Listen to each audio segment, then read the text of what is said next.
Ma'asyiral muslimin, sidang Jumat yang dirahmati Allah. Alhamdulillah, setelah melalui bulan Ramadan, kini kita berada di bulan Syawal, bulan tempat diberikannya kemenangan oleh Allah Subhanahu wa taala kepada kaum muslimin yang beriman, karena telah mampu menjalankan perintah Allah berupa puasa Ramadan selama 1 bulan. Jamaah yang dimuliakan Allah Subhanahu wa taala, bulan Syawal ini adalah permulaan tempat untuk kita melihat hasil tarbiyah Ramadan kita, hasil latihan, hasil usaha ibadah-ibadah yang kita lakukan selama bulan Ramadan yang lalu. Maka jika seseorang setelah Ramadan ini tetap menjalankan perintah-perintah Allah, tetap menghindari larangan-larangan Allah, maka insya Allah ia akan mendapatkan kemuliaan dari Allah, mendapatkan ampunan dari Allah.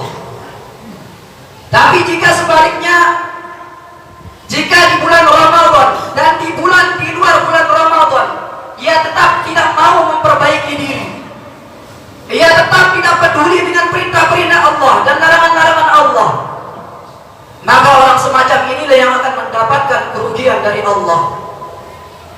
Orang semacam inilah yang mendapatkan doa keburukan dari malaikat Jibril yang kemudian diaminkan oleh baginda Rasulullah sallallahu alaihi wasallam.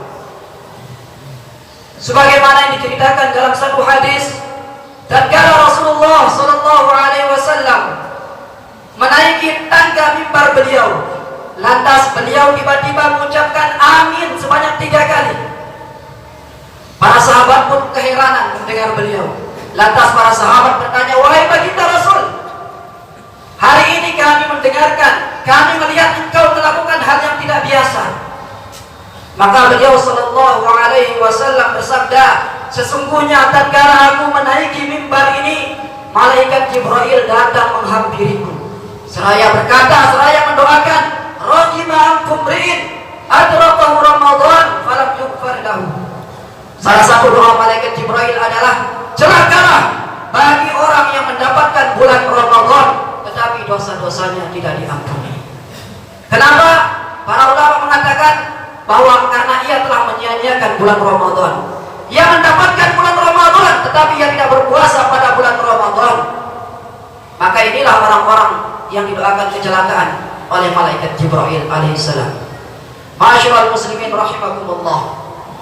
Oleh karena itu, pada bulan Syawal ini, marilah kita tetap berusaha konsisten, tetap berusaha istiqomah, meneruskan ibadah-ibadah yang telah kita lakukan pada bulan Ramadan kemarin.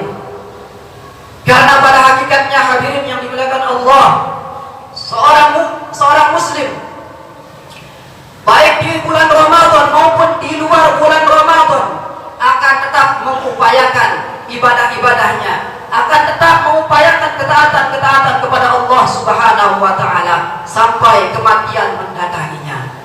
Allah Subhanahu wa taala menegaskan di dalam Al-Qur'an, "Wa'bud rabbaka hatta ya'tiyakal yaqin." Sembahlah Allah, sembahlah Tuhanmu, taatilah Allah sampai kematian mendatangimu. Hadirin kaum muslimin jamaah salat Jumat yang dimuliakan Allah. Maka karena itu di antara ibadah-ibadah yang harus kita pertahankan, yang harus tetap kita jaga pasca Ramadan ini adalah yang pertama, sholat yang 5 waktu. Menjaga sholat yang difardukan oleh Allah Subhanahu wa taala. Karena kita tahu bahwa sholat adalah kunci dari semua amal ibadah kita. Jika sholat kita tunaikan dengan baik, maka insya Allah semua amal-amalan kita akan menjadi baik dan diterima di sisi Allah.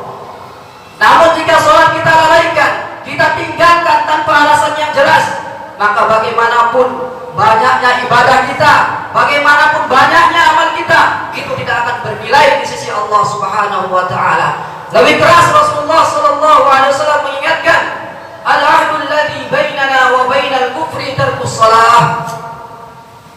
Pemisah antara kita orang beriman dan kekufuran adalah meninggalkan sholat. Faman tarakaha faqad kafar. Siapa yang meninggalkan sholat, maka sungguh ia telah kafir, ia telah ingkar kepada Allah Subhanahu wa taala. Masyaallah muslimin rahimakumullah. Kemudian ibadah yang kedua yang harus kita jaga setelah Ramadan ini adalah membaca Al-Qur'an. Tetap mendekatkan diri dengan Al-Qur'an.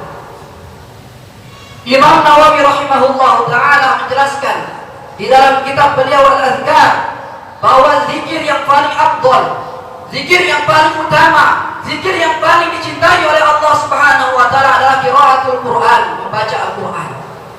Kenapa? Sebab Al-Qur'an adalah kalamullah, firman Allah. Al-Qur'an adalah sesuatu yang paling mulia di muka bumi ini.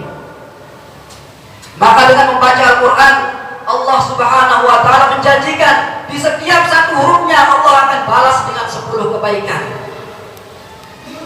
Maka dengan membaca Al-Quran, Allah Subhanahu wa taala akan senantiasa memberikan kita huda, memberikan petunjuk, sehingga kita insya Allah akan menuju ke jalan keselamatan di dunia dan di akhirat. Ma'asyiral muslimin rahimakumullah. Kemudian ibadah yang ketiga yang harus kita pertahankan setelah Ramadan ini adalah bersedekah kepada fakir miskin dan orang-orang yang membutuhkan. Ketika berpuasa Ramadan, kita merasakan sedikit kesusahan, sedikit kelaparan orang-orang fakir dan miskin. Kita merasakan bagaimana kesusahan mereka menghadapi hari-hari mereka tanpa makanan. Maka dari itu setelah Ramadan ini, mari kita sisihkan kelebihan harta kita. Mari kita sisihkan kelebihan makanan kita untuk membantu saudara-saudara kita yang membutuhkan.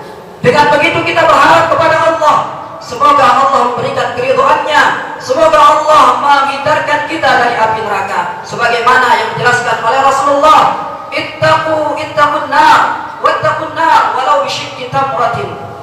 Hindarilah diri kalian, jagalah diri kalian dari api neraka meskipun hanya dengan sepotong kurma.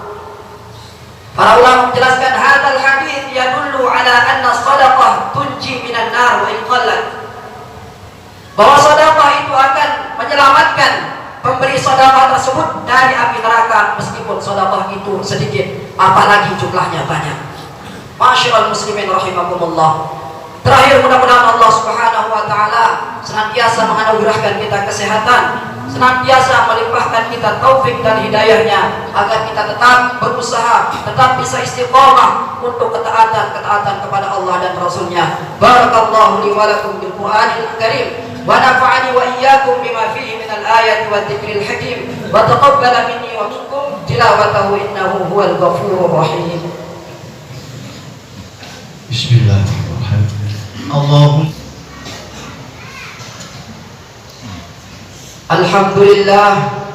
Alhamdulillah rabbil alamin wal 'aqibatu lil muttaqin wa la 'udwana illa 'alal zalimin. Asyhadu an la ilaha illallah wahdahu la syarika lah wa asyhadu anna Muhammadan 'abduhu wa rasuluh. Allahumma shalli ala sayyidina Muhammadin wa ala alihi wa ashabihi ajma'in, amma ba'd. Fa ya ibadallah, usikum wa nafsi bi taqwallah wa ta'atihi la'allakum tuflihun, faqad faza al-muttaqun. Qala Allah ta'ala fi kitabihil karim, inna Allaha wa malaikatahu yusalluna 'alan nabi ya ayyuhalladzina amanu sallu 'alaihi wa sallimu taslima. Allahumma salli 'ala sayyidina Muhammad wa 'ala ali sayyidina Muhammad. Allahumma ighfir lil muslimin wal muslimat wal mu'minina wal mu'minat al-ahya'i minhum wal amwat. Allahumma ansuril muslimin wal muslimat aynama kanu. Allahumma ansuril muslimin wal muslimat fi anha'il alam bi rahmatika ya arhamar rahimin. Allahumma ansuril muslimin wal muslimat wa ahlikil kuffar wal musyrikin a'da'aka a'da'ad din. Allahumma harril masjidal aqsa fi Palestin wansur ahlahu min al-yahudi wa syurakaihim wansurhum ala zulmihim bi rahmatika ya arhamar rahimin. Allahumma ij'al qaryatana hadhihi qaryatan aminatan mutmainnah mamlu'atan بالهدى وأعمال الصالحة برحمتك يا أرحم الراحمين. ربنا آتنا في الدنيا حسنة وفي الآخرة حسنة وقنا عذاب النار. عباد الله، إن الله يأمركم بالعدل والإحسان وإيتاء ذي القربى وينهى عن الفحشاء والمنكر والبغي يعظكم لعلكم تذكرون. فاذكروا الله العظيم يذكركم واشكروه على نعمه يزدكم ولذكر الله أكبر والله يعلم ما تصنعون. Bismillahirrahmanirrahim. Allahu Akbar.